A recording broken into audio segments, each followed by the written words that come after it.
Ladakh is a mountain desert across the Indian Himalayas. In the rain shadow of the mighty mountains, it's so high and dry that it's often called moonland. It looks more like a moonscape or a Marsscape. Well, this one is a picture of the Mars. Often called Little Tibet, this region remains landlocked, cut off from the rest of the world for half the year. Temperatures range from -30 to +30. Hi, I'm Sonam Wangchuk, a simple indigenous tribal from this remote Ladakh. I was born in an even remoter tiny village of 5 households. But that was a long time ago. Today, my village has grown 100% to become a village of 10 households. Perhaps still a little bit smaller than your city. We had no schools in our village, so I learned from the farmers, from the rivers, trees, animals, and above all, from my mother. I picked up English and other languages from the radio and meeting people from different countries. Later went to some schools and finally finished mechanical engineering. We love our Ladakh so much that while my engineering schoolmates went to Bangalore, Mumbai and the Silicon Valley, I came back to Ladakh and started solving problems of the people. Children's problems in school education, people facing harsh cold winters, and farmers facing water shortage in the face of climate change. I've been doing these things for the last 30 years and the world has been very generous. They have not only acknowledged but admired my work with various awards in different parts of the world. But today I have come here not to talk more about these things, but to share with you a bigger challenge that Ladakh is facing and to seek your support in solving our problem. Yes, you can solve our problem, and not only that, you have the power to even avert a world war. Let me explain how. This is Ladakh. You see the famous Indus River flowing, and over there the dark mountains. Across that are the valleys of Nubra and Changtang, where we share our border with Tibet, which is now occupied by China. You may have heard that for the past few weeks, Chinese army has intruded deep inside Indian territory. This has been happening over years, and our shepherds who raise the famous Kashmir goats have lost a lot of their pastures and are in deep trouble. Now, the Indian army is there in large numbers across those mountains, matching China's soldier to soldier, bullet to bullet. But I don't think that is a solution. Both these countries are nuclear powers, and push comes to shove, India doesn't need all of its 160 nuclear weapons to raise all Chinese cities, and vice versa.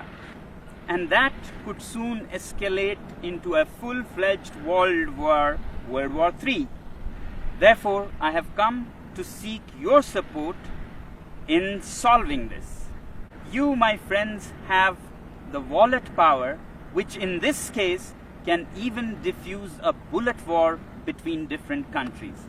Let me explain how. To understand your power, let's first understand what China is doing and why and when.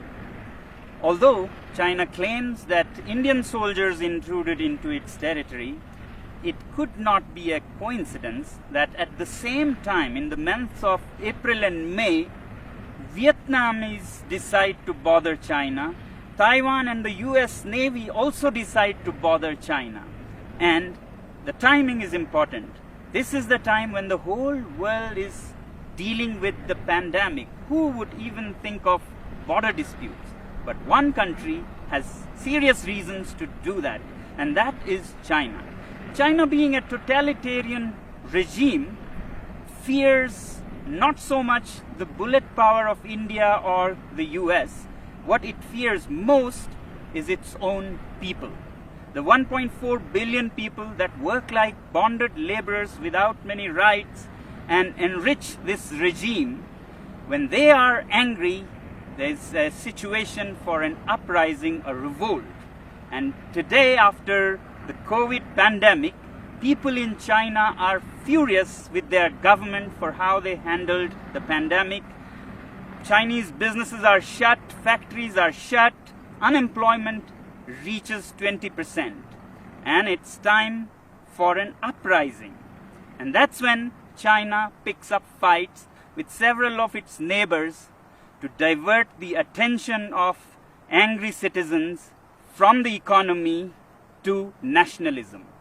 And this is not the first time China is doing this. From 1958 to 62, during the worst Great Chinese Famine, when people in China were very, very upset, Mao decided to invade India. And now Xi is doing the same thing again. Well, this is the simple analysis of my simple tribal mind. If this be the case, then we, the citizens of the world, should use our wallet judiciously and hit China where it hurts most, the economy. If enough people around the world decide that we will no longer buy Chinese goods and sponsor this regime, then that will see their worst nightmares coming true. And I think this is the only way we can bring the Chinese regime on the discussion table for peace dialogues. We must always clearly remember that when we say China, it's the regime and not the civilization, not the people. In fact, the Chinese people are themselves the greatest victim in this. And that's why, my friends, I've come to seek your support. We use so many Chinese products, software, hardware, from apps and software that sends millions and millions of dollars to China to products like clothing, phones, computers. If we boycott these goods, it'll send a clear message to China that the world is not happy with you. But is it right to boycott goods from a particular country? When normally not, when it is among equal partners. But my simple tribal mind says that China is not a normal country. If the world was a club of peaceful sheep, China is a wolf in sheep's clothing. It doesn't respect the rules of the game. It's a totalitarian regime run by a clique. It's not representative of its people. In fact, its people are just an instrument for its expansionist ambitions.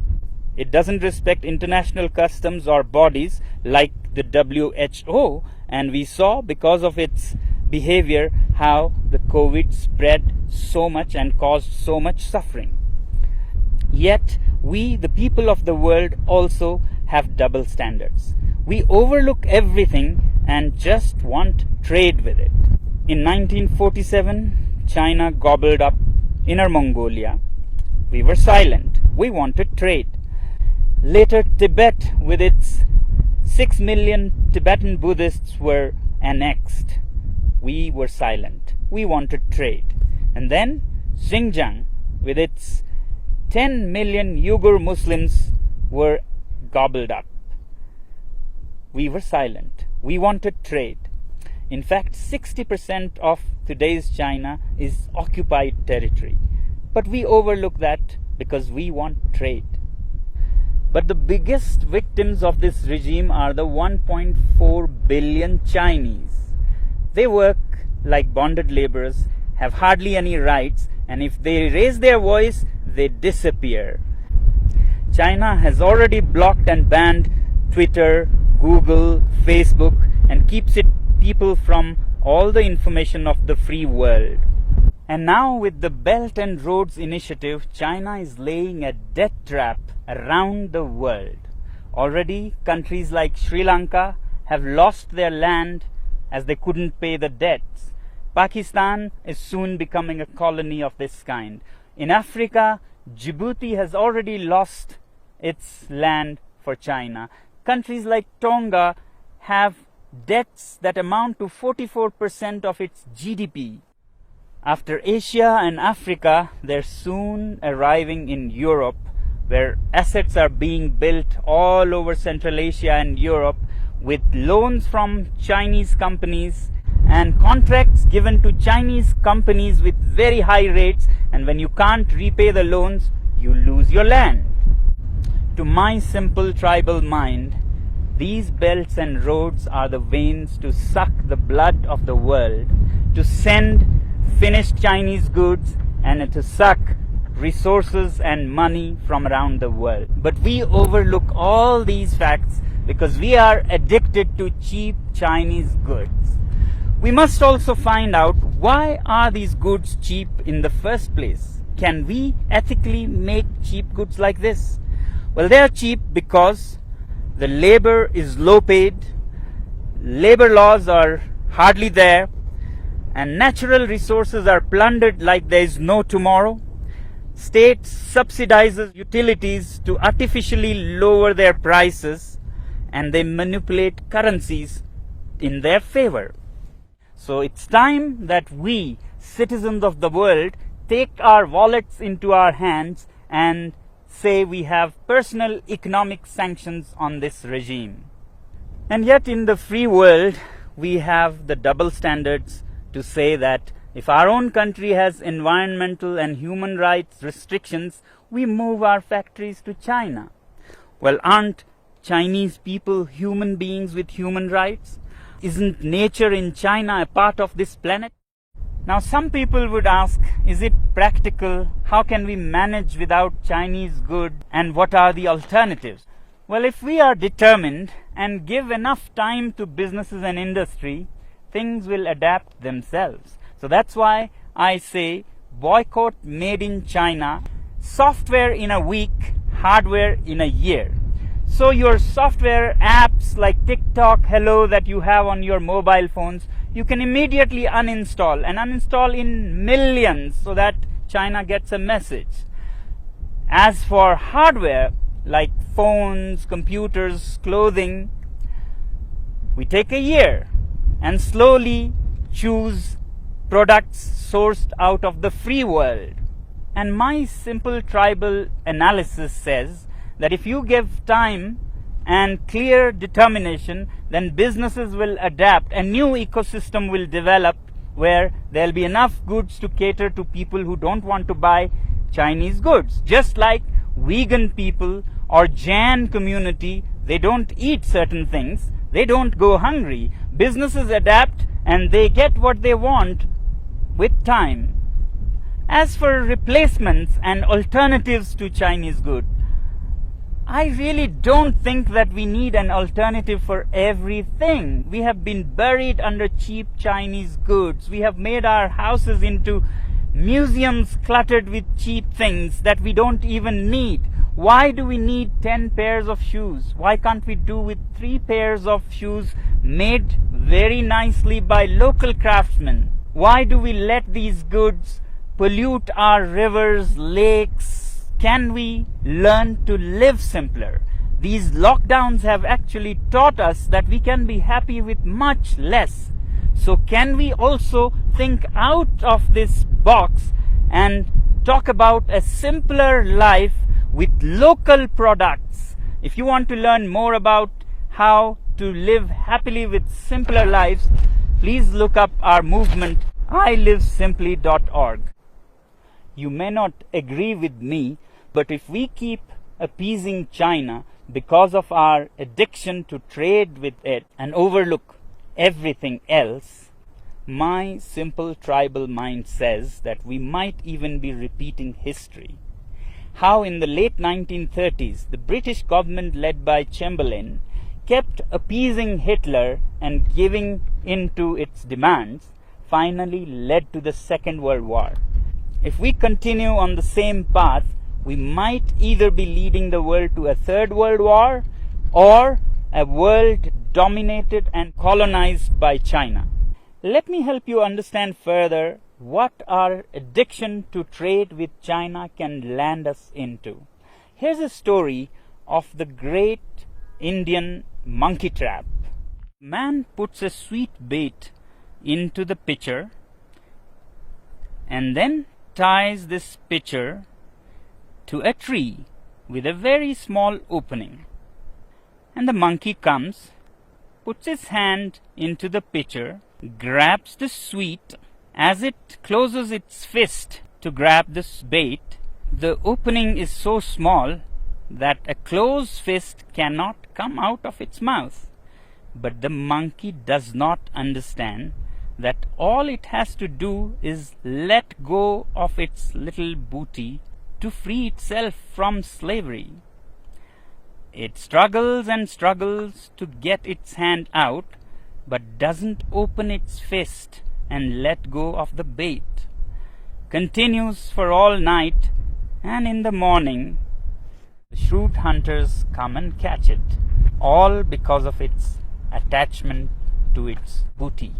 I hope we are more evolved than monkeys and can let go of such baits.